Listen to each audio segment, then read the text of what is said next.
ఈ రోజు మార్నింగ్ కూడా నేను మా డివిజన్లో పర్యటించడం జరిగింది. మీకు కూడా ప్రూఫ్ చూపిస్తున్నాను. ఎక్కడికక్కడ చెత్త డ్రైనేజ్ సమస్య ఎంత ఘోరంగా ఉంది అంటే సిగ్గు చేటు చెప్పడానికి ఏంటంటే శానిటేషన్ సూపర్వైజర్కి ఫోన్ చేసి ఏమైందయ్యా చెత్తబండి వస్తలేదు అని అడుగుతూ ఉంటే వాళ్ళు చెప్తున్నారు మా జోబులోకి వెళ్ళి పైసలు పెట్టుకుని డీజిల్ పెట్రోల్ పోసి ఎన్ని రోజులని మమ్మల్ని నడిపిమంటారు చెప్పండి అక్క అని అడుగుతారు వాళ్ళు. వాళ్ళది కూడా మనం అననికి లేదు, ఎందుకంటే వాళ్ళు కూడా చిన్న చిన్న జీతాలు సరిగా రాక ఇబ్బందులు పడుతూ వాళ్ళ ఇళ్లలో ఉండలేక వాళ్ళు కూడా పనులు చేస్తూ ఎట్లనన్నా కానీ వాళ్ళు మెయింటైన్ చేసుకుంటూ వస్తున్నారు.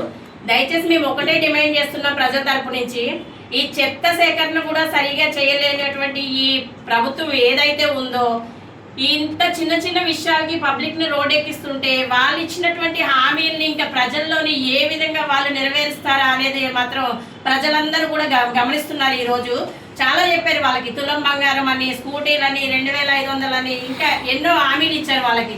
కానీ ఈ హామీలన్నింటి గురించి కూడా పాపం పబ్లిక్ ఈరోజు మర్చిపోయారు, ఎందుకంటే అడగలేకపోతున్నారు. ఎందుకంటే చిన్న చిన్న సమస్యలు, చెత్త సమస్య, అసలు చెత్త సమస్య ఇంతకుముందు ఎప్పుడైనా సరే ప్రజలు రోడ్డెక్కి చెత్త తీసుకుపోతలేరు, డ్రైనేజీలు క్లీన్ చేయట్లేదు, వాటర్ రావట్లేదు అని ఎప్పుడు గతంలో చెప్పడం జరగలేదు. ఎప్పుడైనా అలాంటి సమస్య ఉంటే కూడా మేము వెంటనే డివిజన్లలో పర్యటించి ఎక్కడైనా ఏదైనా సమస్య ఉంటే ఇమీడియట్గా దాని ప్రాబ్లమ్ని సాల్వ్ చేసే విధంగా ముందుకు వెళ్ళే వాళ్ళము. ఈ రోజు మేము వాళ్ళు మాకు ఫోన్లు చేస్తుంటే మార్నింగ్ 6కే కాల్ చేస్తున్నారు వాళ్ళు. ఈ రోజు వాళ్ళు ఫోన్లు చేస్తుంటే వాళ్ళకి ఏం సమాధానం చెప్పాలో కూడా తెలియని పరిస్థితుల్లో ఉంది ఈ రోజు ఈ రాష్ట్ర ప్రభుత్వం పరిపాలన ఈ విధంగా ఉంది.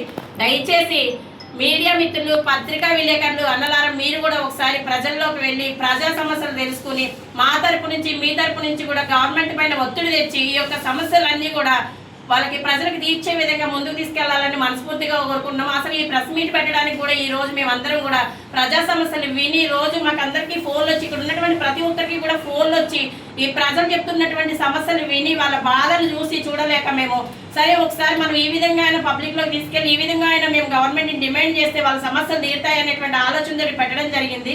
ఇదే విధంగా కూడా మేము ఎమ్మెల్యే గారికి, ఎమ్మెల్సీ గారికి కూడా చెప్పడం జరిగింది. వారు కూడా ఎన్నోసార్లు ఎమ్మెల్యే గారు కూడా ఈ వాటర్ సమస్య గురించి, చెత్త సమస్య గురించి స్థానికంగా ఉన్నటువంటి డిప్యూటీ కమిషనర్ గారికి చెప్పడం జరిగింది.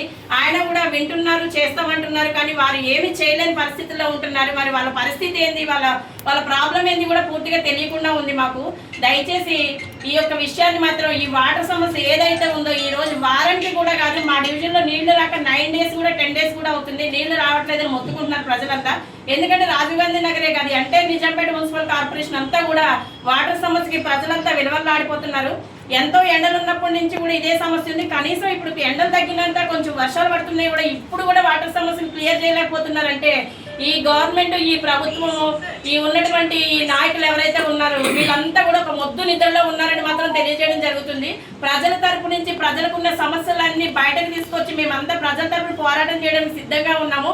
దయచేసి ప్రజలకున్న ఈ సమస్యలన్నీ గవర్నమెంట్ వెంటనే మొద్దు నిద్రను మేల్కొని ప్రజా సమస్యలు తీర్చకపోతే మాత్రం ఈ యొక్క పోరాటాన్ని ఇంకింత పెద్ద ఎత్తున మా పెద్దలు, మా నాయకులందరి ఆధ్వర్యంలో కూడా ఇంకా పెద్ద ఎత్తున నిర్వహిస్తామని మేమందరం తెలియజేసుకుంటున్నాము. ఈ యొక్క అవకాశాన్ని నాకు ఇచ్చినందుకు మీ అందరికీ ధన్యవాదాలు.